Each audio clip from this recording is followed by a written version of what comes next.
हरे कृष्णा।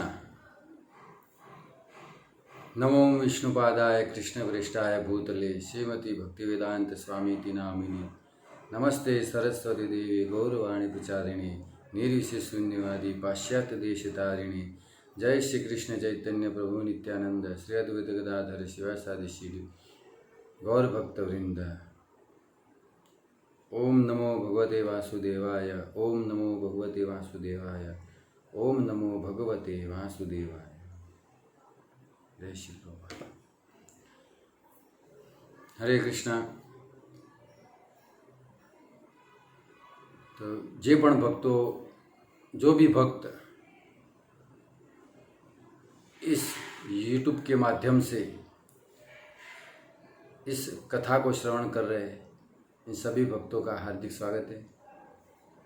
आज से हम एक नई श्रृंखला शुरू करने जा रहे हैं और ये कथा हिंदी में होगी।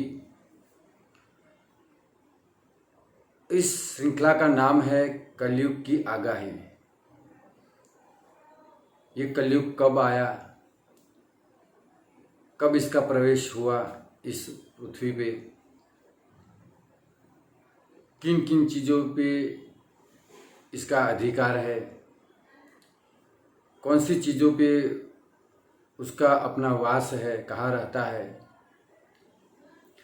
तो इस सारे कलयुग के विषय में हम हर एक वीडियो में इसकी पूर्ण माहिती, इसकी पूर्ण रूप से हम यहाँ पर श्रवण करेंगे और ये जानने की कोशिश करेंगे कि कलयुग क्या हमारे लिए लाभदायी है कि कष्टदायी है। तो आइए हम शुरुआत करते हैं। कलयुग की आगाही में आज का विषय है कलयुग का प्रवेश। कलयुग का प्रवेश कब हुआ था?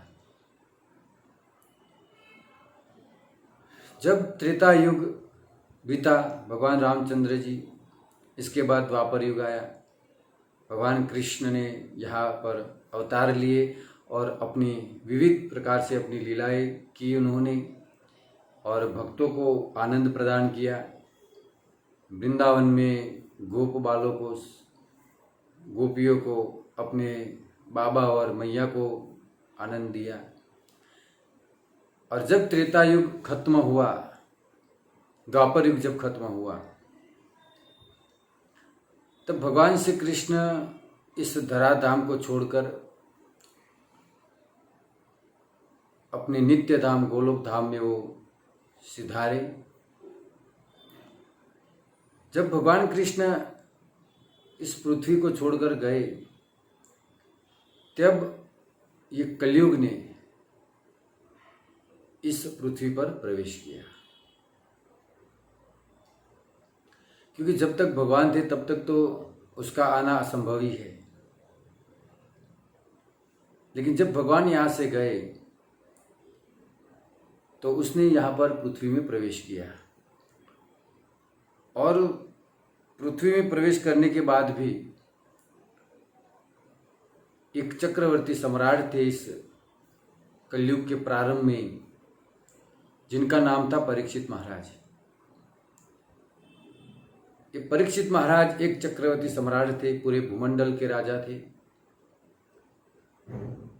और उनके राज्य में न कोई दुखी था, न कोई बीमार था, न धन की कमी थी, न फूल की कमी थी, न फल की कमी थी, न अन्न की कमी थी। वर्षा भी जितनी चाहिए उतनी ही वर्षा इस पृथ्वी पर गिरती थी। तो परीक्षित महाराज का बहुत ही सुंदर राज्य चल रहा था। परीक्षित महाराज एक बार अपने राज्य का परिभ्रमण कर रहे थे, तो एक बार उन्होंने क्या देखा कि एक बैल के 4 पैर, 2 पैर कटे हुए थे। परीक्षित महाराज अपने घोड़े पे से नीचे उतरे और उस बैल को पूछा कि आपकी ऐसी स्थिति किसने की, आपने ऐसा, आपका हाल ऐसा किसने किया। तो यहाँ वहाँ देख रहे थे परीक्षित महाराज, तो उन्होंने पास में ही देखा कि एक व्यक्ति तलवार लेकर खड़ा था। परीक्षित महाराज उनको पूछा कि कौन है और ऐसा घिनौना हरकत आपने क्यों की। और परीक्षित महाराज ने उस पर जब प्रहार करने गए तब वो परीक्षित महाराज के शरण में आ गिरा और उसने कहा कि महाराज मैं कलयुग हूँ और मेरे समय की अवधि अभी प्रारंभ हो गई है, द्वापर युग खत्म हो गया है, अब मेरा काल अर्थात मेरा समय शुरू होने जा रहा है, इसलिए इस प्रकृति के नियम के अधीन होकर मैं इस पृथ्वी पे आया हूँ। तो परीक्षित महाराज ने उसको पहले तो प्रवेश ही नहीं दिया और परीक्षित महाराज चाहते तो इस कलयुग को प्रवेश नहीं देते, इतना इनके अंदर सामर्थ्य था। फिर उसने बहुत ही आजीजी की,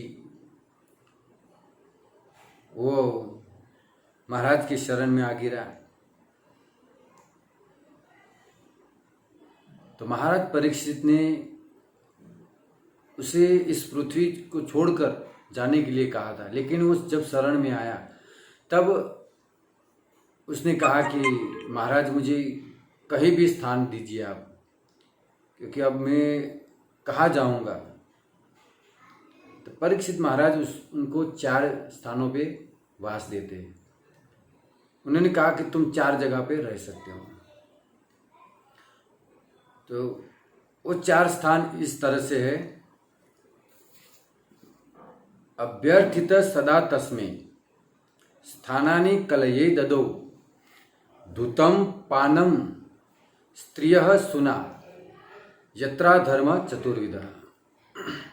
अर्थात 4 स्थान उन्होंने बताए परीक्षित महाराज ने कि तू 4 स्थान पे रह सकता है। पहला स्थान दिया कि जहाँ पर जुआ खेला जाता हो, जुआ हो, सट्टा हो, जुआ में सब कुछ आ गया, चाहे क्रिकेट का सट्टा हो या शेयर बाजार का सट्टा हो या पत्ते खेल रहे हो, इस सारे प्रकार का जो भी है उस सब को जुआ कहा जाता है। तो ऐसे स्थानों पे उसको पहला स्थान दिया। फिर उन्होंने दूसरा स्थान दिया कि जहाँ पर नशा होता हो, नशे में सब कुछ आ गया, जैसे कि चाय पीना और ये तंबाकू खाना, मसाला खाना, गुटखा खाना, शराब पीना, ड्रग्स वगैरह, ये जो भी है सब नशे में आती है सारी चीज़ें। तो जहाँ पर इस सारी चीज़ों का सेवन होता हो तुम वहाँ पर रह सकते हो। तो ये दूसरा स्थान दिया। तीसरा स्थान दिया कि जहाँ पर व्यभिचार होता हो, जहाँ पर स्त्री गमन होता हो, कोई स्त्री अपने पति के अलावा पर पुरुष के साथ संग करती हो, या कोई पुरुष अपनी पत्नी को छोड़कर कोई पराई स्त्री के साथ संग करता हो। तो कहा कि जहाँ पर ऐसे घिनौना काम होता हो, ऐसा पापमय काम होता हो, वहाँ तुम रह सकते हो। तो तीसरा स्थान दिया व्यभिचार का कि जहाँ पर स्त्री गमन होता हो वहाँ तुम रह सकते हो। फिर उन्होंने चौथा स्थान दिया कि जहाँ पर मांसाहार होता हो। आजकल देखा जाता है कि इस संसार में बहुत ही मांसाहार होता है, बहुत ही पाप करते हैं लोग। अपनी इंद्रिय तृप्ति के लिए, अपनी भोग वासना को पूरी करने के लिए लोग पशुओं का वध करते हैं और उनका मांस खाते हैं। एक्चुअली शास्त्र में इसको बहुत ही बड़ा पाप बताया गया है। ये पशु की हत्या करना, एक मनुष्य जीव को मारकर कैसे खा सकता है। तो परीक्षित महाराज ने चौथा स्थान दिया कि तुम इस 4 स्थान पे रह सकते हो। तो कलयुग ने पूरे ब्रह्मांड में देखा, पूरी पृथ्वी पे देखा, तो ऐसा कोई स्थान था ही नहीं, क्योंकि महाराज परीक्षित का राज्य ऐसा था कि न कोई जुआ खेलता था, न कोई नशा करता था, न व्यभिचार था, न कोई मांसाहार करता था। तो किसी जगह पर ऐसा स्थान इस कलयुग ने नहीं देखा। तो उसने आकर परीक्षित महाराज से कहा कि महाराज आप आपने जो स्थान बताए वैसा स्थान तो आपके इस राज्य में कहीं है ही नहीं। मुझे कोई दूसरा स्थान दीजिए कि जहाँ पर मैं रह सकूं। तब परीक्षित महाराज ने उसको सोने में वास दिया, सुवर्ण, गोल्ड। तो सोने में उसको वास दिया और कलयुग सोने में अपना निवास स्थान बनाए। इसीलिए आज लोगों को सोने में बहुत ही ज़्यादा आसक्ति है, क्योंकि ये कलयुग का प्रभाव है। और एक बात और भी स्पष्ट कर दूं कि लोग आज के संसार में लोग कहते हैं कि जब परीक्षित महाराज ने सोने में कलयुग को वास दिया तो परीक्षित महाराज ने सोने का मुकुट पहना था, तो कलयुग परीक्षित महाराज के मस्तक में जाकर बैठ गया उस मुकुट में। लेकिन परीक्षित महाराज इतने परम प्रतापवान थे, शुद्ध भक्त थे भगवान के, तो भक्त को कभी कोई कलयुग या माया कोई उसे स्पर्श नहीं कर सकती है। तो कलयुग का प्रवेश कहाँ से हुआ था? तो परीक्षित महाराज को जब श्राप मिला श्रृंगी ऋषि के द्वारा, जो बालक था उसने श्राप दिया, तो उसके मुख में कलयुग घुस गया था, उसके मस्तक में घुसा था कलयुग। और उसके द्वारा ऐसे महान प्रतापवान राजा, परम पराक्रमी, परम शुद्ध भक्त को उस ऋषि ने श्राप दिया।